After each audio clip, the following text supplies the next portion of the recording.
រឿងរ៉ាវកាត់ឡើងបែបនេះខ្ញុំឈ្មោះសឺហានបន្ទាប់ពីចាត់ចែងប៉ុនសັບលោកតារួចរាល់ខ្ញុំបានត្រឹមអង្គុយមើលរូបថតលោកតាតែថ្មឹងតែម្នាក់ឯងហើយនៅឃើញសម្ដីដែលលោកតាតែងតែប្រាប់ខ្ញុំការគាត់នៅរូបថាខ្លាចខ្មងខ្មៅក្នុងព្រៃជ្រៅខ្លាចរបស់ពីរយ៉ាងបំផុតទី1គឺភ្លើងនិងមួយទៀតគឺសម្លេងមនុស្សភ្លើងអាចឆេះស្បែកសាច់វាបានវាអាចសម្លេងមនុស្សអាចធ្វើឲ្យវាបង្វែងស្មារតីតែភូមិរបស់យើងមានច្បាប់ទម្លាប់បុរាណមួយដែលផ្ទុយពីនេះឲ្យតែយប់ឡើងបើសូមមនុស្សហើយនៅមាត់ទ្វារតែខាត់កុំឆ្លើយតបគីពិសេសគឺសម្លេងមនុស្សស្គាល់គ្នាកាន់តែស្គាល់ច្បាស់កាន់តែមិនត្រូវឆ្លើយឡើយព្រោះអភិសេកនោះវាចេះខ្លាញ់សម្លេងមនុស្សដោយបេះបិទភូមិយ៉ាងគូរបស់យើងគ្រាន់តែជាភូមិភ្នំតូចមួយតែមានព្រៃជ្រៅនៅពីក្រោយនិងមានទន្លេមួយខ្សែនៅពីមុខឲ្យតែដល់រដូវរងាភ្នំត្រូវបិទមនុស្សខាងក្រៅចូលមិនរួចមនុស្សខាងក្នុងក៏ចេញមិនរួចដូចគ្នានៅក្នុងភូមិមានតែ30ជាងគ្រួសារប៉ុណ្ណោះភាគច្រើនរកស៊ីកាប់អុករកយន្តសិននិងជាដើម្បីចិញ្ចឹមជីវិតកាលពីប៉ុន្មានឆ្នាំមុនជីវិតរស់នៅគឺមានភាពសុខសាន្តណាស់រហូតដល់មុនចូលរដូវរងានៃឆ្នាំនោះជាងឈើលីនៅខាងកាត់ភូមិបានស្លាប់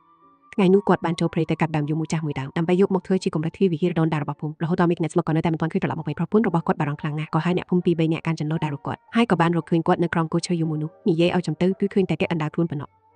សាកសពជាងឈើលីត្រូវបានគេអូសនៅលើវាលទឹកកកឧនឹងទ្រូងរបស់គាត់ត្រូវបានហាយខួរទេសស្អាតដែលជើងត្រូវបានបាក់បែកខ្ទេចខ្ទីអស់ប៉ុន្តែអ្វីដែលគួរឲ្យរន្ធត់បំផុតនោះគឺតែមុខរបស់គាត់ត្រូវបានបាត់បង់ទាំងស្រុងមិនមែនដោយសារសកម្មភាពនោះទេហើយក៏មិនមែនដោយសារសត្វព្រៃស៊ីដែរតែគឺត្រូវគេបោះស្បែកមុខចេញទាំងស្រុងតែម្ដងចាប់ពីជើងសក់រហូតដល់ចង្កាសំបីតែត្របកភ្នែកនិងបួរមាត់ក៏មិនសោតដែរលេចចេញសាច់ក្រហមនេះស្គួរឲ្យរន្ធត់មើលពីចម្ងាយទៅដូចជាក្បាលជ្រូកតែគេក៏ស្បោះស្បែកចេញអញ្ចឹងអ្នកភូមិធ្លាប់តែនិយាយថាជាស្នាដៃរបស់ខ្លាឃ្មុំភ្នំតែបន្ទាប់ពីលោកតាខ្ញុំពិនិត្យមើលមួយសន្ទុះទឹកមុខគាត់ក៏ប្រែប្រួលភ្លាមគាត់និយាយថាក៏ខ្លាឃ្មុំសម្រាប់មនុស្សមិនដែលបោះស្បែកមុខទេមានគេសួរថាចុះបើអញ្ចឹងវាជាស្អីទៅលោកតាមិនបានឆ្លើយតបឡើយគាត់គ្រាន់តែប្រាប់ឲ្យគេប្រញាប់ផ្សែងសັបត្រឡប់ទៅវិញហើយត្រូវចូលផ្ទះរៀងខ្លួនមុនពេលមេឃងើបអាមតែខាប់មិនឲ្យដាក់ផ្ទះផ្ដាស់នៅខាងក្រៅយប់នោះផ្ទះជាងឈើលីយំសោកបោកខ្លួនពេញមួយយប់លុះយំរហូតដល់ផ្ទះអណ្ដាលអាគ្រីបស្រាប់តែមានអ្នកមកគូទ្វារតុបពេលនោះនាងជើដែលកំពុងគេឲ្យកាន់ទុកនិងកំពុងអង្គុយយាមសត្វជាងឈើលីស្រាប់តែសម្លេងមួយបន្លឺឡើងពីខាងក្រៅទ្វារថាគួយឡានបើទ្វារឲ្យបងមកអ៊ុយឡានគឺជាឈ្មោះហៅក្រៅរបស់នាងជើសម្លេងនោះមិនខ្លាំងក៏មិនខ្សោយមានសូរសៀងរំតាមច្រមុះមកបន្តិចហើយថែមទាំងនិយាយអូក្រលួចទៀតផងវាពិតជាទៅតាមសម្លេងរបស់ជាងឈើលីកាពីណារូគ្មានខុសឡើយនាងជើស្រឡាំងកាំងធ្លាក់ថ្លាមភ័យភ្លាមស្វែកគ្នាដែលមកជួយកំដរទុកនៅក្នុងផ្ទះក៏លែងហ៊ានញោមទៀតដែរមនុស្សនៅខាងក្រៅនិយាយម្ដងទៀតថាកំពុងមានណាបងត្រឡប់មកវិញហើយអត់ទ្វារមកនាងចៅភ័យរហូតដល់ទន់ចង្កូតដួលកាប់មុខទៅនឹងដីសពប្តីរបស់នាងកំពុងតែដេកស្ទុះស្ដឹងនៅលើក្តាររងជូរក្នុងផ្ទះសោះថែមទាំងមានក្រណាសាក់ពីលើមុខទៀតតែសម្លេងនៅខាងក្រៅទ្វារនោះពិតជាសម្លេងរបស់គាត់ច្បាស់ក្រឡែកអ្នកភូមិម្នាក់ដែលនៅកំដរទីនោះប្រញាប់ខ្ទប់មាត់មានជើជាប់រួចខ្សឹបប្រាប់តែថាកុំឆ្លើយតបឲ្យសោះខាងក្រៅទ្វារក៏ស្ងាត់ទៅមួយសន្ទុះបន្ទាប់មកសម្លេងនោះក៏ប្រែប្រួលម្ដងទៀតវាចាប់ផ្ដើមធ្វើត្រាប់តាមសម្លេងម្ដាយក្មេកតែស្លាប់ទៅហើយរបស់នាងជើថាគួយឡានឲ្យម៉ែនេះណាបើកទ្វារឲ្យម៉ែផងបន្ទាប់មកវាក៏ធ្វើត្រាប់តាមសម្លេងកូនតូចរបស់ជាងឈើលីតែបានធ្លាក់ចូលទៅក្នុងខ្លួនទឹកកោឡុងទឹកស្លាប់កាលពី7ឆ្នាំមុនម៉ែដៃកូនក៏ជឿអស់ហើយភ្នែករបស់នាងចៅបើកគ្រូស្លឹកទឹកភ្នែកហូរស្រក់ចុះមកតាមថ្ពាត់បំពង់របស់នាងមិនចេញសម្លេងធ្មោះទេសម្លេងនៅខាងក្រៅទ្វារកាន់តែខ្សោយទៅហាក់ដូចជាកំពុងនិយាយគិតនឹងប្រហោងទ្វារថាម៉ែកូនត្រឡប់មកវិញហើយម៉ែមិនត្រូវការកូនទៀតទេហើយម៉ែបើកទ្វារឲ្យកូនផងនៅពេលដែលនាងចៅស្ទើរតែរើបំរែរួចនោះលោកតាក៏ធាក់បើកទ្វារបន្ទប់ចំហៀងក្រាំងតែកាន់កាំភ្លើងបបាញ់ចុងកាលនឹងកាំភ្លើងតម្រង់ទៅរកទ្វារធំចង់រួចស្រែកកំហប់ថាចេញទៅខាងក្រៅទ្វារក៏ស្និទ្ធឈឹងភ្លាមប៉ុន្តែបន្ទាប់មកនៅត្រង់ប្រហោងខាងក្រោមទ្វារមានរបស់ខ្មៅស្រងាមមួយដួនជួមមកសន្សឹមមើលទៅដូចជាម្រាមដៃតែវាធំជាងម្រាមដៃឆ្ងាយណាស់របស់នោះកំពុងរៀបរាប់នៅលើឥដ្ឋក្រចករបស់វាទាំងវែងទាំងកោងក៏ខ្វាយជាប់នឹងធើនៃទ្វារបង្កើតជាសំឡេងគ្រីកប៉ុន្តែបន្ទាប់មកនៅត្រង់ប្រហោងខាងក្រោមទ្វារមានរបស់ខ្មៅស្រងាមមួយដួនជួមមកសន្សឹមមើលទៅដូចជាម្រាមដៃតែវាធំជាងម្រាមដៃឆ្ងាយណាស់របស់នោះកំពុងរៀបរាប់នៅលើឥដ្ឋក្រចករបស់វាទាំងវែងទាំងកោងក៏ខ្វាយជាប់នឹងធើនៃទ្វារបង្កើតជាសំឡេងគ្រីកលោកតាក៏កេះកៃបានក្លៀមសំឡេងផ្ទុះភាំងស្រាប់តែមានសំឡេងស្រែកក្មួយយ៉ាងឈឺចាប់ចេញពីខាងក្រៅទ្វាររំញ័រខ្លាំងដល់ថ្នាក់ធូលីនៅលើធ្នឹមផ្ទះធ្លាក់មកព្រុសលុះដល់ពេលគ្រប់គ្នាប្រមូលសេចក្តីក្លាហានបាត់ទ្វារនៅលើវាលទឹកកកសតែស្នាមជាមួយជួរស្នាមជើងនោះមានទំហំធំណាស់វាជាស្នាមជើងខ្លាឃ្មុំប៉ុន្តែលើក្បែរស្នាមជើងខ្លាឃ្មុំនោះមានស្បែកមុខមនុស្សជួនឈឺមួយផ្ទាំងជាស្បែកមុខរបស់ជាងឈើលីស្បែកមុខនោះក៏ឡើងរឹងកំព្រិតតែត្រង់មាត់ហាក់ដូចជាកំពុងញ៉ាំចាប់តាំងពីពេលនោះមកច្រឡងហេយ៉ាងគូចាប់ដើមល្បីរឿងខ្លាឃ្មុំមុខមនុស្សរំបន្លែកតាមពិតទៅគ្មានអ្នកភូមិណាធ្លាប់ឃើញវាច្បាស់នឹងភ្នែកទេដឹងត្រឹមថាពេលថ្ងៃវាលាក់ខ្លួនក្នុងព្រៃជ្រៅយប់ឡើងទៅវាចុះពីលើភ្នំវាមិនប្រញាប់ស៊ីជៀមឬបុកទម្លីទ្វារទេអ្វីដែលវាចូលចិត្តបំផុតគឺរៀននិយាយតាមសម្លេងមនុស្សជួនកាលវាខ្លាញ់សម្លេងសាច់ញាតិដែលមិនទាន់ត្រឡប់មកទេជួនកាលវាខ្លាញ់សម្លេងឪពុកម្ដាយដែលស្លាប់ទៅជាច្រើនឆ្នាំជួនកាលវាខ្លាញ់សម្លេងអ្នកជិតខាងឬសម្លេងក្មេងវាធ្វើសម្លេងដោយបែបគ្មានខមមិនទេណាឡើយកូនប្រសាស្រីច្បងរបស់គ្រូសាសុនគឺត្រូវស្លាប់បាត់បង់ជីវិតបែបនឹងឯងយប់នោះភូមិក្បែរខាងមានកម្មវិធីការប្តីនាងផឹកសាស្រវឹងជោគជ័យរហូតដល់យប់ងឹតក៏មិនទាន់ឃើញត្រឡប់មកវិញលុះគេកណ្ដាលអាទ្វារស្រាប់តែមានអ្នកស្រែកហៅនៅខាងក្រៅទ្វារអូនសម្លាញ់បើកទ្វារឲ្យបងផងបងស្រវឹងខ្លាំងណាស់នាងស្ដាប់ទៅដឹងថាជាសម្លេងប្តីក៏ដើរទៅបើកទ្វារទាំងរអ៊ូទាំលុះព្រឹកឡើងទ្វារផ្ទះបើកចាំចោលចំណែកនៅក្នុងផ្ទះមានស្នាមឈាមអូពេញដីកូនទូចនៅលើក្រែភ័យខ្លាចឡើងកេងស្មារតីបានត្រឹមតែនិយាយដែរថាមុខរបស់ពុកនៅខាងក្រៅទ្វារតែពុកគ្មានភ្នែកទេក្រោយមកទើបគេរកឃើញសក់ក្បាលរបស់យូហ្វិននៅក្បែរដងរួមជាមួយនឹងស្បែកជើងប៉ាក់មួយចំហៀងចំណែកស្បែកមុខរកមិនឃើញឡើយ3ថ្ងៃក្រោយមកអាវត្ថុចម្លែកនោះក៏មកម្ដងទៀតវាបានខ្លាញ់សម្លេងយូហ្វិននៅខាងក្រៅភូមិយើងស្រែកហៅម្ដាយក្មេករបស់នាងឯខ្ញុំឡើងកោតជឿអស់ហើយម៉ាក់ខ្ញុំមកវិញហើយយាយចាស់ម្នាក់នោះស្ទើរតែស្លាប់បាត់ទៅហើយបើគុំតែបានលោកតាគាត់ចាស់មែនតែគេចាប់ញាក់ឬសូសំលេងក៏ប្រញាប់ពីឈ្មោះស្រែកឲ្យគេឯងម្លេះសំភុងហីយ៉ាងគូត្រូវបាត់បង់ជីវិតមនុស្សម្នាក់ទៀតហើយ ទើបតែពេលនេះអ្នកភូមិដឹងច្បាស់ថាអាសត្វចម្លែកនោះវាមិនមែនស៊ីឆ្អែតហើយដែរទេគឺវាចង់ចាំទាំងសម្លេងចាំទាំងឈ្មោះមនុស្សហើយថែមទាំងដឹងថាអ្នកណាស្រឡាញ់បារម្ភពីអ្នកណាបំផុតទៀតផងលោកតានិយាយថាអានឹងមិនមែនជាខ្លាឃ្មុំធម្មតាទេកាលគាត់នៅក្មេងគាត់ធ្លាប់ចូលព្រៃជ្រៅជាមួយមេព្រានចាស់ធ្លាប់រឿងព្រេងមួយនិយាយថានៅក្នុងព្រៃជ្រៅមានខ្លាឃ្មុំម្យ៉ាងពេលវាស៊ីសាច់ខ្មោចវានឹងកាត់កម្លាំងវិសាច់ហើយបើវាស៊ីមនុស្សនោះវានឹងចេះធ្វើត្រាប់តាមមនុស្សហើយបោះស្បែកមុខមនុស្សយកមកពិតបាំងលើមុខរបស់វាយូរទៅវានឹងភ្លេចខ្លួនឯងថាជាខ្លាឃ្មុំហើយគិតថាខ្លួនវាជាមនុស្សពិតប្រាកដតែទោះជាយ៉ាងណាវាមិនមែនជាមនុស្សឡើយហេតុនេះហើយទើបវាស្អប់ទ្វារបំផុតមនុស្សរស់នៅក្រោយទ្វារមានភ្លើងកក់ក្ដៅនៅខាងក្នុងមានសាច់ញាតិនៅខាងក្នុងមានម្ហូបអាហារឈ្ងុយឆ្ងាញ់នៅខាងក្នុងឯវាវិញបានត្រឹមតែនៅខាងក្រៅទើបវាព្យាយាមលេងនិយាយតាមមនុស្សនៅក្នុងផ្ទះរហូតទាល់តែមានអ្នកព្រមប៉ះទ្វារឲ្យវាមេភូមិក៏សួរថាចុះយើងត្រូវធ្វើយ៉ាងម៉េចទៅលោកតាបើកសៀវបន្តិចរួចនៅស្ងៀមមួយសន្ទុះទើបនិយាយថាត្រូវរកសម្បុករបស់វាឲ្យឃើញមេភូមិសួរទៀតថាចុះបើរកឃើញហើយលោកតាបង្ហុយផ្សែងស៊ីចេញមកហើយនិយាយថានិយាយវាស្រួលទេតែនៅភូមិហ៊ីយ៉ាងគូនេះគ្មានអ្នកណាហ៊ានចូលព្រៃឡើយចាប់តាំងពីជាងឈើម្នាក់នោះមកមនុស្ស4នាក់ទៀតបានស្លាប់ជាបន្តពេលយប់ឡើងគ្រប់ផ្ទះក្នុងភូមិសុទ្ធតែយកឈើច្រាំងខ្ទាស់ទ្វារជាប់ហើយយកភេស្មាមកញាត់តាមប្រឡោះទ្វារអ៊ំអ៊ូត្រូវបិទក្រដាសព្រេនដទៅ3ជាន់ពេលក្មេងយំមនុស្សធំមិនហ៊ានលងខ្លាំងឡើយព្រោះខ្លាចរបស់នោះវាហើយរៀនតាមមានតែលោកតានិងខ្ញុំប៉ុណ្ណោះដែលហ៊ានចូលព្រៃឆ្នាំនោះខ្ញុំទើបតែអាយុ19ឆ្នាំប៉ុណ្ណោះឪពុកម្ដាយខ្ញុំស្លាប់ចោលតាំងពីតូចគឺលោកតាជាអ្នកចិញ្ចឹមបីបាច់ខ្ញុំតាំងពីដឹងក្ដីទោះបីជាខ្ញុំជាក្មេងស្រីប៉ុន្តែតាំងពីតូចមកលោកតាតែងតែប្រព្រឹត្តតាក់ខ្ញុំដូចជាក្មេងប្រុសអញ្ចឹងហេតុនេះហើយទើបខ្ញុំមានចិត្តក្លាហាននិងភ្នែករហ័សរត់លើភ្នំលឿនដោយសក្តានថ្ងៃនោះពេលព្រឹកឈប់ធ្លាក់លោកតាក៏ស្ពីកាំភ្លើងបបបាញ់ចាស់ចង្កេះសកម្មបិទកាក់ហើយប្រាប់ឲ្យខ្ញុំយកប្រេងកាត់ទៅជាមួយខ្សែពួរនិងទំពូដែករួចធ្វើដំណើរចូលព្រៃតាមដានជៀមនៅប៉ែកខាងជើងភូមិកាន់តែដើរចូលជ្រៅទៅក្នុងភ្នំកាន់តែស្ងាត់ជ្រងនៅក្នុងព្រៃគ្មានសំឡេងតែសំឡេងបាសយកឬដានជើងសាប់ព្រៃឡើយមានតែសំឡេងព្រឺសង្កត់បាក់មេឃស្រស់ប៉ុណ្ណោះលូដើរមកដល់ក្រោមភ្នំខ្លាក់មុំខ្មៅស្រាប់តែពួកយើងក៏ឈប់ប្រឹងនៅលើដើមឈើងក់ខាងមុខមានរបស់ម្យ៉ាងភូជាប់វាជាផ្ទៃមុខមនុស្សស្រីស្លេកស្លាំងគួរឲ្យខ្លាចរបបភ្នែករបស់នាងខែជាប់មកហាត់ឡើងហាក់ដូចជាកំពុងញ៉ាំខ្ញុំចំណាំបានថានោះគឺជាយុវវ័យដើរទៅមុខបន្តិចទៀតក៏ឃើញមុខតាក់សុននិងជីងឈើលីព្រមទាំងមុខរបស់ហាច់ឆ្កែពីរតែជាក្មេងខឿជាងក្នុងភូមិស្បែកមុខមនុស្សម្នាក់ត្រូវបានគេដាក់ភ្ជាប់នឹងមែកឈើ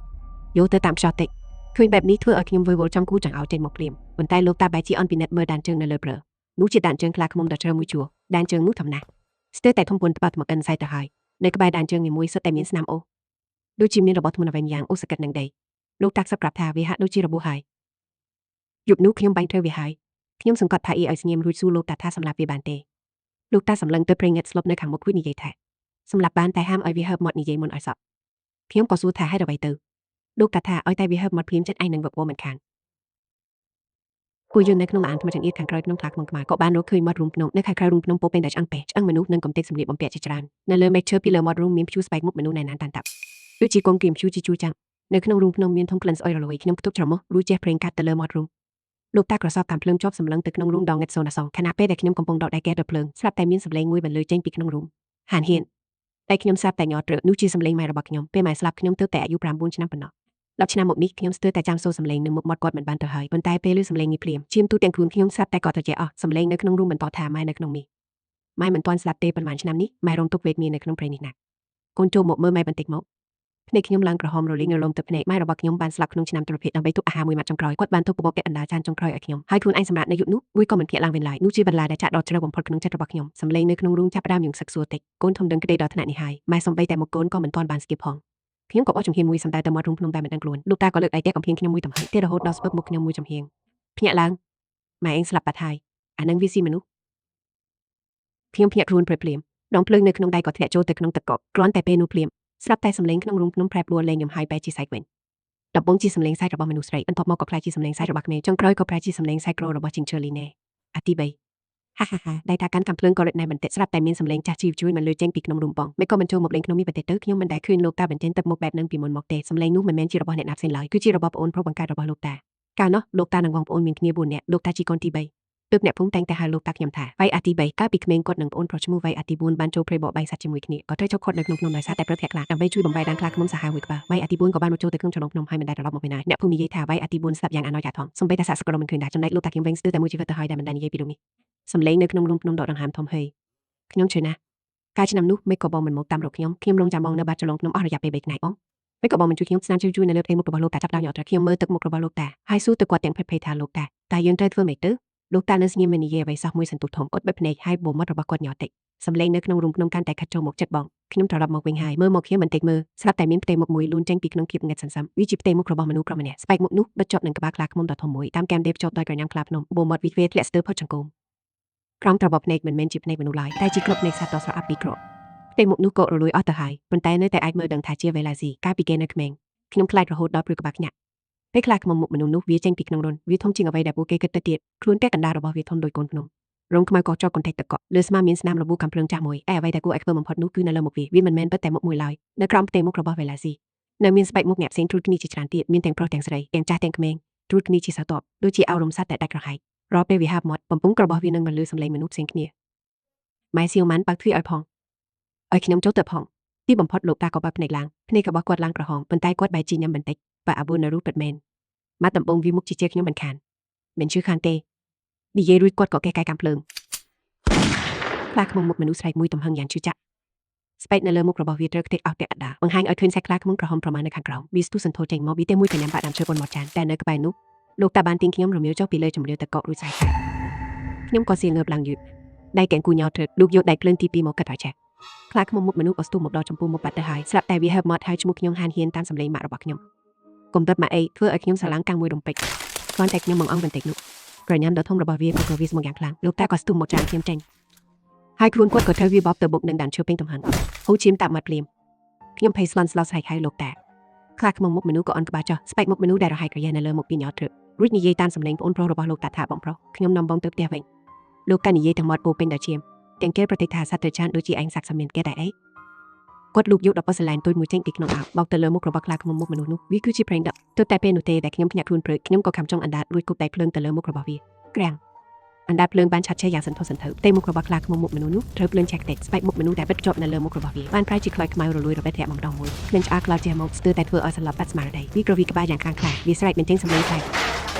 ទាំងសម្លេងមនុស្សប្រុសស្រីចាស់និងក្មេងវាបណ្ដាស្រែកយំបណ្ដាដកថយចូលទៅក្នុងរូងភ្នំខ្ញុំមិនហ៊ានមកអង់ឡើយក៏ចាក់ប្រេងដុតតែនៅសេះសល់ទាំងអស់ចូលទៅមាត់រូងរួចទៅព្រាវដើរតាមស្មៅក្រៀមលងសัตว์និងសម្លៀកបំពាក់ចូលទៅខាងក្នុង